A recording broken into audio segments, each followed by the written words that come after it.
like to go through the content of my speech that will be focused mainly in DAO deficiency and its causes. They have already been presented, so I will go fast. And then I will a bit deeper, I will go into genetics of DAO deficiency, and we'll focus on AOC1 gene variants and how they can influence the serum activity.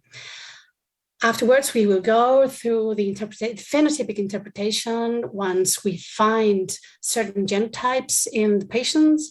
And in the end, I will present a new suggestion that we do for measuring or trying to summarize the genetic component on a patient of DAO deficiency genetic risk score. So we have already heard this morning about histamine metabolism and the two enzymes involved in it. HNMT, which is involved in endogenous histamine metabolism, but our main character today is the amino oxidase, which is involved in the metabolism of exogenous histamine. The gateway for dietary histamine in the body is the intestinal epithelium. So although HNMT is also present in the gut tract, the more highly expressed DAO plays the main role in protecting the body against this exogenous histamine, either originated from ingested food or generated by the intestinal microbiota, as we have been told lately. So the proper functioning of histamine degradation systems is key in preventing its accumulation. So histamine intolerance can be defined as a disorder arising from reduced histamine degradation capacity in the gut, mostly due to impaired DAO activity. And this is the main focus of my talk, talking about how genetic variants can influence DAO activity. So a DAO deficiency that predisposes population subgroup to histamine intolerance may have genetic, pathologic, or pharmacological origin. We call primary histamine intolerance those cases that find DAO deficiency with a genetic origin, but an acquired DAO deficiency may be due to pharmacological effects or intestinal diseases, in particular lactase deficiency, celiac disease, and inflammatory diseases. But a DAO deficiency can be, of course, temporary and a reversible condition. This is the good news, but of course it depends on the cause of this DAO deficiency. So when this DAO deficiency, this secondary deficiency, is caused by the inhibitory effect of substances, it can influence very much the functionality of this enzyme, and it can be caused by, of course, the administration of different drugs. It's been described very long ago in the literature, but also many other components on the diet can influence DAO activity. Also, the intake of alcohol has been described as influencing very much the activity, probably in terms of epigenetics modification. That a lot of studies have to be performed yet to make sure this is a epigenetic modification mechanism. Of course, there's a very much interesting genetic component leading this DAO deficiency. And histamine intolerance it's a very complex disease, and it's very difficult to diagnose it precisely, as we all know. So actually, we are missing a reliable biomarker for its diagnosis. It's been based, this diagnosis, in plasma histamine, but we know it's very unstable, and DAO serum activity is decreased only in half of the patients, and it's very fluctuant. It depends very much on the context of the patient, of the menstrual cycle in women, and we also find it decreased in 17% of healthy control. So we don't have a strong, unique biomarker in which we can base the diagnosis. The analysis of the genetic component behind a DAO deficiency comes for strengthening this estimation of this component on DAO deficiency. And this genetic component is based on three main pillars. First of all, the polymorphic variants that we can find with it's called the DAO gene, it's AOC1 gene. Other genes that can be modifying the effect or the expression of AOC1 gene, and also epigenetic modification that for sure will be affecting the expression of the gene. As far as we know, many different proteins are involved in the metabolism of histamine. And of course, all of these genes have been studied from a genetic point of view. Different single nucleotide variations have been described in all these genes, in HTC gene, HNBT gene, the histamine receptor genes also. And probably you have read about how these different variants in this sequence of these genes influence somehow the presence or not of the histamine in the tissues or in the blood. But of course, AOC1 gene is the main character when talking about DAO deficiency. AOC1 gene is it's been described quite long ago, several years ago, and many different single nucleotide variations have been described for in this gene, in the AOC1 gene, which is coding DAO enzyme. But actually 85 SNP single nucleotide polymorphisms have been described, among which 17 are located in the coding sequence, in the sequence that will be translated into DAO protein, which is indeed the molecule that has the functionality, no, it has the effect on the cell.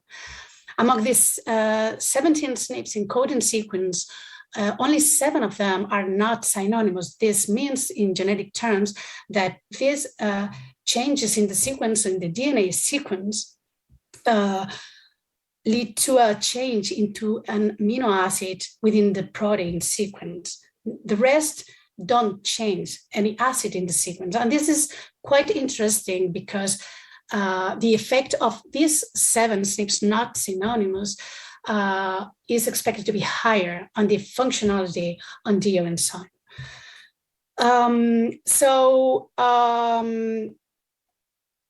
Genetic expression of, we are talking about now on the amino acid sequence on the protein, but what about the expression of the gene? The functionality of a gene is not, of a protein is not based only in its amino acid sequence, but also in the amount of expression this gene is exposed to. So the regulation of the expression of the gene, of this gene, is very much interesting as well, because we can have a perfect DNA sequence in AOC1 gene, but if it's not expressing properly when and where it has to be expressed, then the amounts of DAO enzyme that is functional can be affected. So among all these variants that have been described so far, the 3 first ones that are in this table, the 3 first ones have been very much studied and associated to decreased, when present, to decreased DAO enzyme activity. But also, and I would like to focus also in this one, there's a 4th one very much interesting, located in the promoter, not affecting the sequence in the protein, but the expression, the level of expression of the gene, which is located in the promoter of AOC1 gene, that it's been described as very much influencing the expression. And of course, we have included it in all of our studies when talking about DAO deficiency. Some years ago, 3 years ago, we performed a pilot study. It was not a very big one. It was based on almost 80 men aged between 3 and 70 years old. All of them presented symptoms that suggested the presence of DAO deficiency, and we measured the activity of plasmatic DAO in all of them. And first of all, we tried to guess if these the genotypes of these 3 main variants, the promoter variant was not included yet, but these 3 important variants in AOC1 gene, the genotypes would adjust to the expected genotypes we expected in Caucasian population. And we found out that there were small differences between these genotypes we observed in our patients versus the expected ones, mainly in the serine 332 variant, in which the reference allele or the wild type allele was much less represented in our patients than in the normal controls. These have had already been published before, and actually already in 2011, the group of Mainz described that they found out the significative association between the presence of a reduced DAO serum activity and the presence of these 4 variants in AOC1 gene, as you can see here in this table. So when we looked at our data and compared the DAO activity according to the genotype, we found out a very, very encouraging results, because we discovered that the activity of DAO in plasma of our patients was very much reduced. I mean, the more variants were present, the levels of activity were very much reduced. So this opened the door for suggesting the genotyping of the patients for trying to predict how in some ways the DAO deficiency, even without the measure in plasma. And which is more, the previous slide presented the relationship between DAO activity and the presence of the individual variants. But when taken all the variants together, I mean, it's not talking about variants, but combinations of variants, we found out that the more variants present in the same individuals, the DAO activity would reduce significantly. And this is the interesting, and this was the starting point for the following studies that we held, because it's not a matter of presence of just one variant, but a combination of several variants. And of course, afterwards, we tried to relate the presence of this combination of variants and associate it with the presence of different clinical signs, and we could find that there were several associations that were very, very much interesting to go deeper. But it's not the focus of my talk, so I go further. So in conclusion, this pilot study showed us that patients with clinical features associated with histaminosis presented a reduced plasmatic DAO activity, and that among all those variants studied, these 2 were the most relevant when affecting DAO activity, the T16 and the S332, and that patients that presented a higher amount of DAO deficiency associated alleles could present more severe symptoms or more number of symptoms. So this is why from that moment, we established that we could associate, to correlate certain genotypes or the combination of genotypes to the interpretation of a kind of predictive phenotype, and we can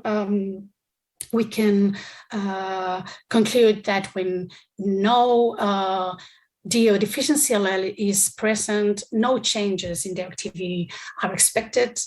When we found certain alleles in certain variants, and the amount of alleles is not be it's 1 or 2, the reduction of activity is predicted, but a more severe reduction of activity is present or is predicted when a bigger amount of alleles associated with DAO deficiency are present in a patient.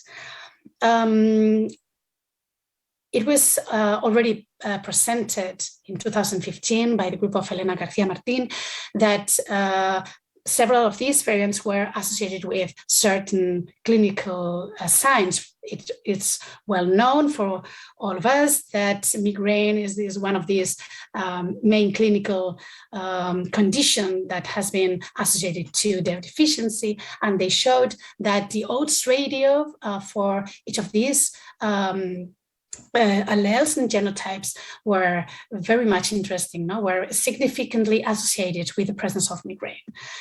I bring this very, very recent publication of this same group. This is the group of Elena Garcia Martin again, and they have worked on a bigger group of patients, and they have found that serum DAO activity was increased in patients with migraine, but which is more interesting, they now say that none of the study polymorphism was associated with the risk for migraine. Why do I bring these contradictions, conclusions from this same group and for the same clinical sign? Just to show that more association studies are needed. I mean, we're starting this very much interesting path or this research way, but we're beginning. We need more studies, association studies, and we need a deeper knowledge on genetic variants to support a better analysis of component estimation. Does this make all this genetic analysis unuseful? Not at all. They've got a great utility when trying to predict a DAO deficiency diagnosis. But we have to open our minds and to be conscious that there's a lot of research way further on. So trying to measure or somehow the genetic component of DAO deficiency, I would like you to introduce you to how we think about when talking about genetic risk scores. Different models of inheritance have been proposed to detect the risk of manifesting a clinical sign.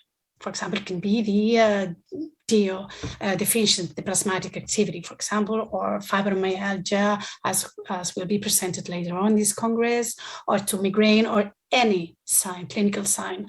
And these different models are proposed to relate the presence of certain genotypes and whether this depends on the number of copies of the alleles with this clinical sign. So among these 4 model, inheritance model, the dominant model implies that a single copy of the recessive allele is sufficient to modify the risk of developing or manifesting this trait, this phenotypic trait. The recessive model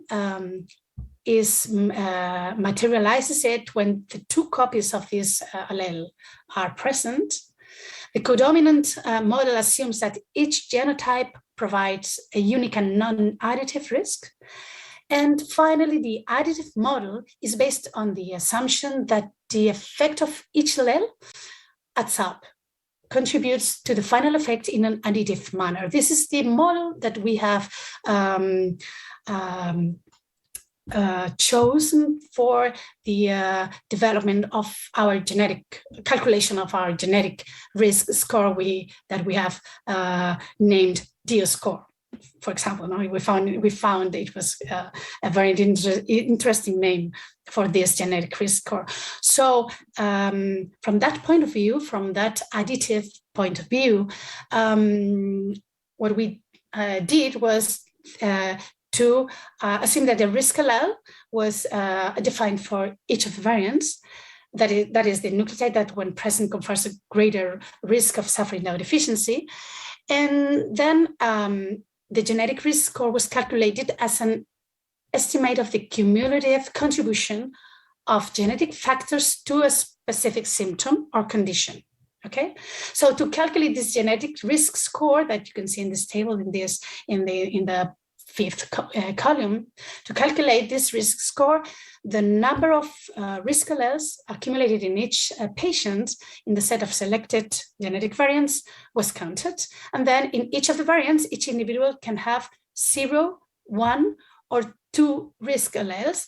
So the reference allele homozygotes were coded with 0, the heterozygotes with 1, and the DAO deficiency associated allele homozygotes with 2 for each variant, and then obtaining the sum of risk alleles.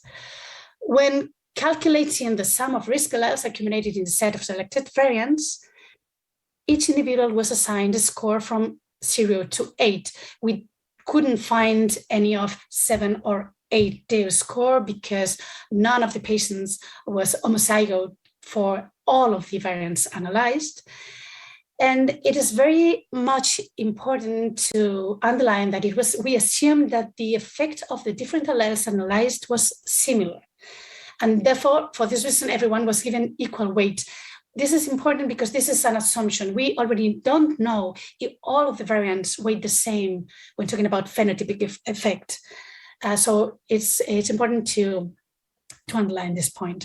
So it was very interesting to find out that almost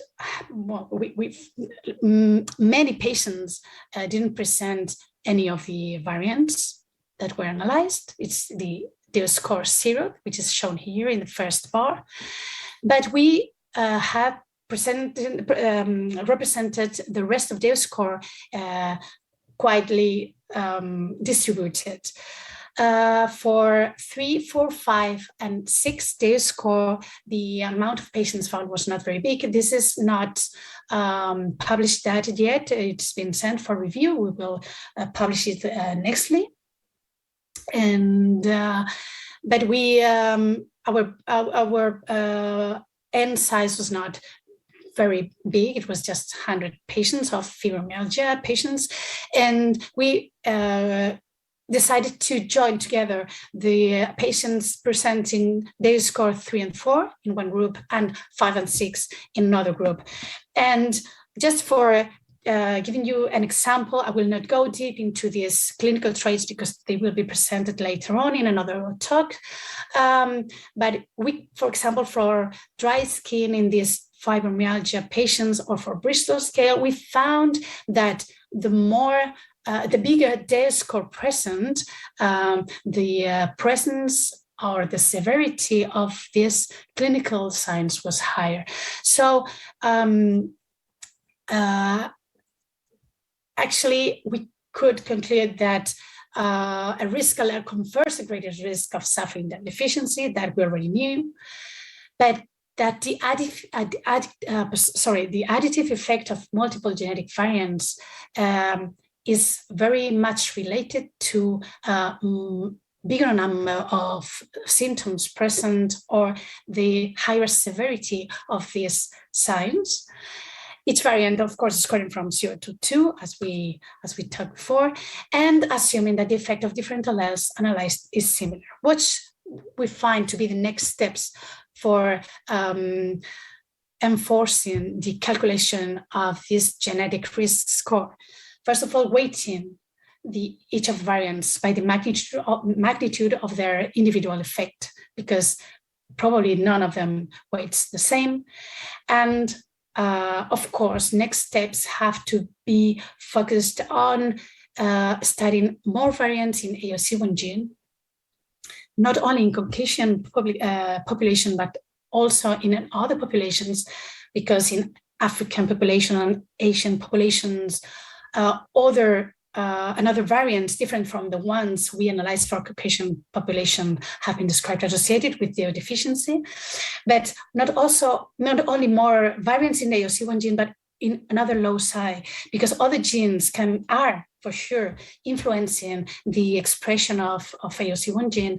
And our last goal will be to calculate the polygenic risk score, which will give us the tool for analyzing the genetic component on DAO deficiency more accurately. So yeah, this is all I wanted to talk about this morning. Thank you so